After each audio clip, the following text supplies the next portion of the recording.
De volta com o SBT Meio-Dia, ao vivo dos nossos estúdios em Florianópolis, estúdios novos, cenários novos, nesse telejornal novo para você que nos acompanha em todo o estado e com a presença, mais uma vez, você que ligou a TV agora. Olha só, Hermano Henning e a sua simpatia aqui na bancada do SBT Meio-Dia. Pois é, e olha aí, na estreia do SBT Meio-Dia, mais uma participação ilustre que você vai anunciar. Põe ilustre nisso, direto dos estúdios do SBT em São Paulo. Eu vou conversar agora com Carlos Massa. Falando assim, ninguém conhece. Mas se eu falar Ratinho, aí o Brasil inteiro e Santa Catarina toda sabe quem é o Ratinho, que está na linha para conversar ao vivo nesse nosso telejornal de estreia. E justamente para isso, né, Ratinho? Para deixar sua mensagem também. Estamos com o Hermano Henning, estamos com todo o estado acompanhando a estreia do SBT Meio-Dia. Boa tarde, seja bem-vindo você, Ratinho, aqui no SBT Meio-Dia. Muito boa tarde a todos vocês, um abraço especial ao Hermano Henning. Estou feliz quando a gente vê que mais uma iniciativa importante do SBT em todo o Brasil, de todas as afiliadas do SBT, que estão fazendo o seu jornal muito bem feito. Eu fiquei muito feliz mais uma vez. Ô Ratinho, você conhece Santa Catarina? Você tem casa aqui em Santa Catarina, não tem? Tenho casa em Itapema. É, aqui pertinho de Florianópolis, né? Você vem sempre ao estado? Eu venho, estou direto, tem negócio aí também. Olha só, então fica feito aqui inclusive ao vivo, o nosso pedido, estamos implorando para você vir aqui um dia desses ao vivo, aqui nos estúdios do SBT em Florianópolis, para bater um papo, até porque o Ratinho é um dos grandes profissionais hoje da TV, tem uma humildade, tanto que ele está conversando ao vivo aqui conosco, uma humildade, um profissional que tem o respeito dos profissionais do jornalismo, do meio artístico, e para nós hoje, só de ouvir a tua voz já nos dá esse presente, viu, Ratinho? Muito obrigado. Eu estava louco para ir aí, a Maria Helena, minha assessora de imprensa, até falou a respeito, mas eu vou deixar para ir quando eu estiver, porque eu estou sempre na região. Então, sempre que eu estiver por aí, eu vou fazer questão de participar, porque a minha vida é metade em Santa Catarina, né? Então, faço questão de participar. E muita gente não sabe, mas o Ratinho é dono da Rede Massa, rede de TV do Paraná, que, aliás, é muito forte aí na região do Paraná. Está muito bem a sua emissora, não, Ratinho?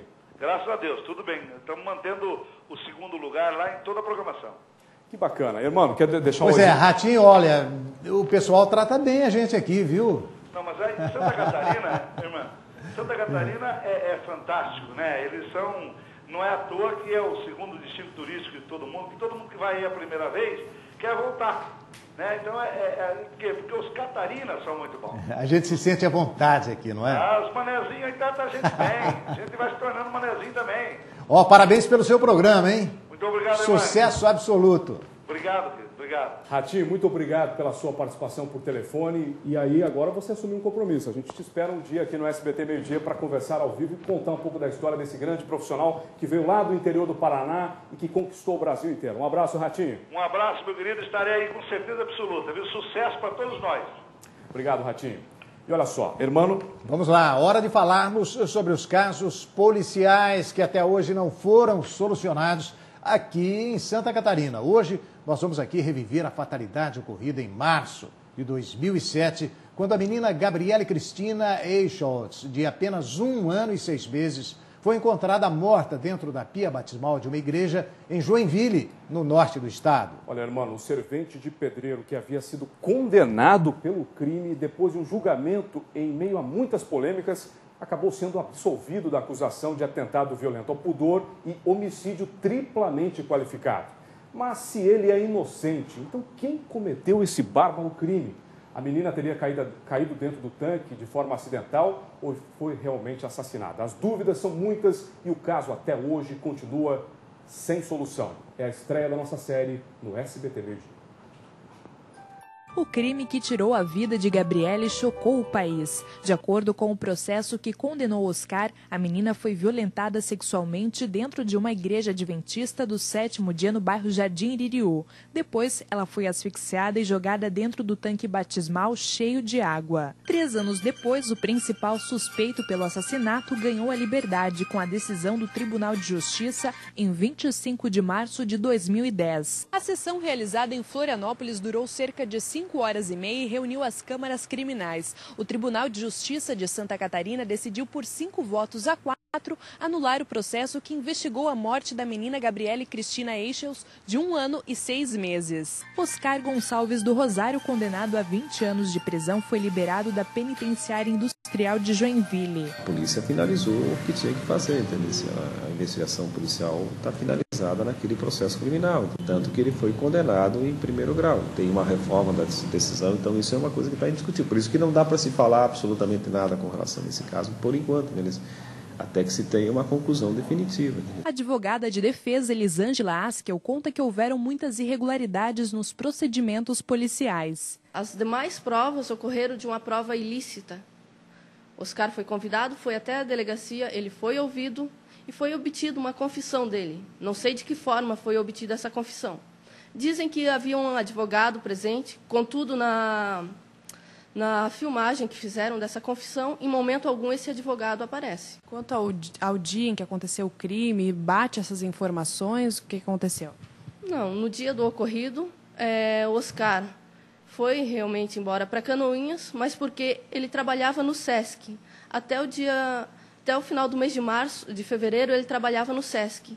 Como ele morava com o seu tio e ficou desempregado, o tio falou para ele: olha, Oscar, eu acho melhor você voltar para a residência dos seus pais. A mãe de Gabriele nunca considerou Oscar como o culpado pela morte da menina. Hoje ela tenta se conformar, pois sabe que nada vai trazer sua filha de volta. Só que Andréia acredita que o responsável pelo crime pertencia à igreja. Eu tenho certeza que lá dentro está um mistério. Lá dentro alguém sabe, alguém viu, ou ela foi e caiu. Alguém lá de dentro sabe, isso eu tenho certeza. Se a polícia, quem sabe, tivesse dado em cima mais da igreja naquele dia, né? A verdade teria aparecido há muito tempo e hoje não estaria há 3 anos sofrendo com esse mistério, né?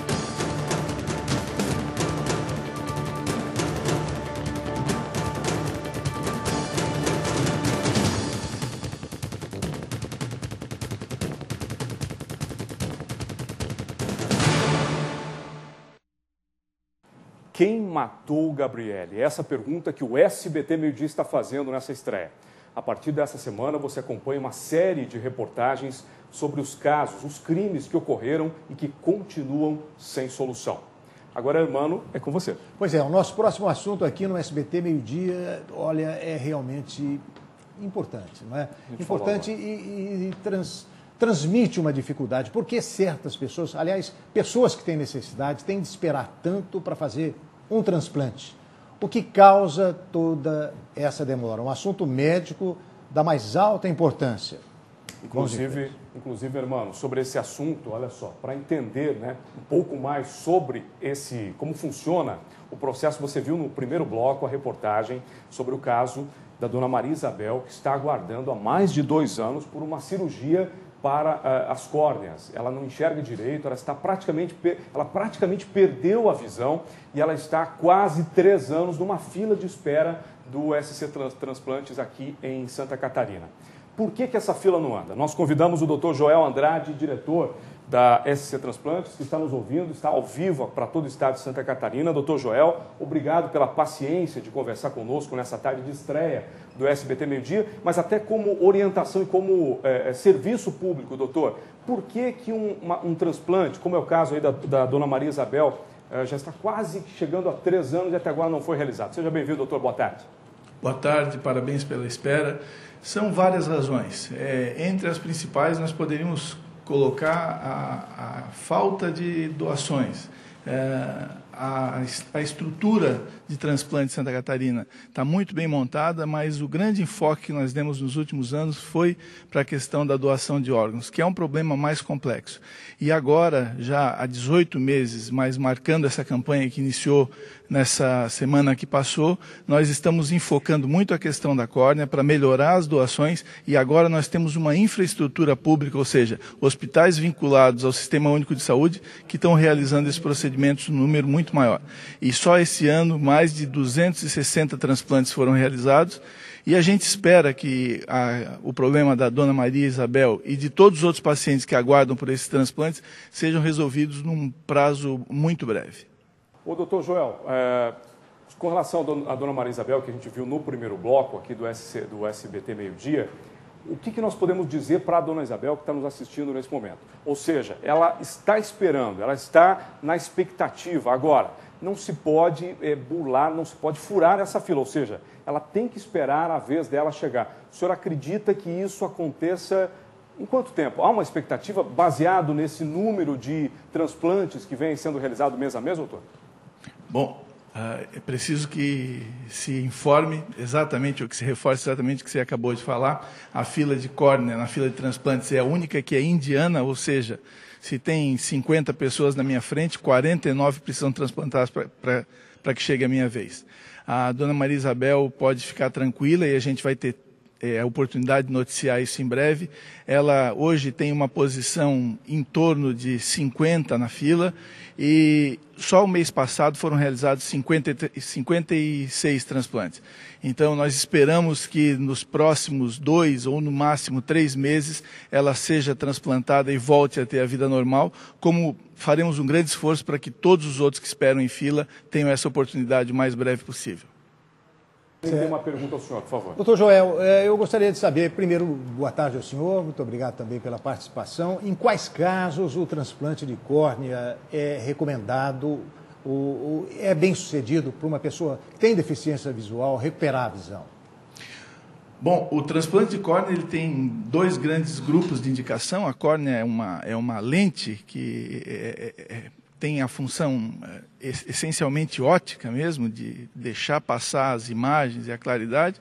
E as 2 principais patologias, ou grupo de patologias, são doenças inflamatórias da córnea e, do outro lado, o ceratocone, que é um problema de afilamento progressivo desse tecido que deforma essa lente até deixar a visão da pessoa muito comprometida. Nesses 2 grupos de patologias, o transplante é principalmente indicado e os resultados são excelentes, já que a córnea não depende de tipo sanguíneo, de imunocompatibilidade, porque é um tecido que não tem vaso sanguíneo. Então, o resultado dos transplantes de córnea são muito bons no Brasil e em Santa Catarina, e a gente espera, de novo, que esses problemas sejam resolvidos em breve. Doutor Joel, muito obrigado pela sua presença. Eu só pediria ao senhor, então, que, por favor, sempre que o senhor tiver novidades sobre o caso da Maria Isabel, essa moradora aqui de Florianópolis, que espera quase 3 anos por esse transplante para voltar a enxergar como nós enxergamos aqui, graças a Deus nós temos hoje essa condição. Então, quando o senhor tiver alguma novidade, o senhor nos avise que nós queremos acompanhar e dar essa boa notícia para a Maria Isabel. Ok, doutor? Tranquilo, muito obrigado a você, Moacir. Um abraço ao irmão e a todos os telespectadores. Obrigado. Agora 12h42 ao vivo para todo o estado de Santa Catarina. E agora tem política aqui no SBT Meio-Dia. Entre as novidades do SBT Meio-Dia de hoje, tem uma convidada especial também, irmão, por favor. Pois é, a outra novidade aqui no SBT Meio-Dia é a participação da jornalista Maria Ivonete Lessa. Ela vai estar diariamente aqui conosco para falar sobre o que de mais importante acontece no cenário da política catarinense e também outros assuntos. Boa tarde, seja bem-vinda, Maria Ivonete Lessa. Boa tarde, Moacir. O Comitê Estadual da candidata Dilma Rousseff começa a funcionar nesta semana e agrega PT, PDT, PP, PMDB e outros 7 partidos, de conservadores a comunistas. O PT catarinense comemora a união de oposicionistas em favor da sua candidata à presidência da República. É o caso do PP e do PMDB, adversários nas chapas estaduais e unidos na chapa presidencial. Os PMDBistas que não decidiram em convenção apoiar José Serra apoiam a candidata do PT à presidência. A cúpula PMDBista ratificou as convenções estadual e nacional.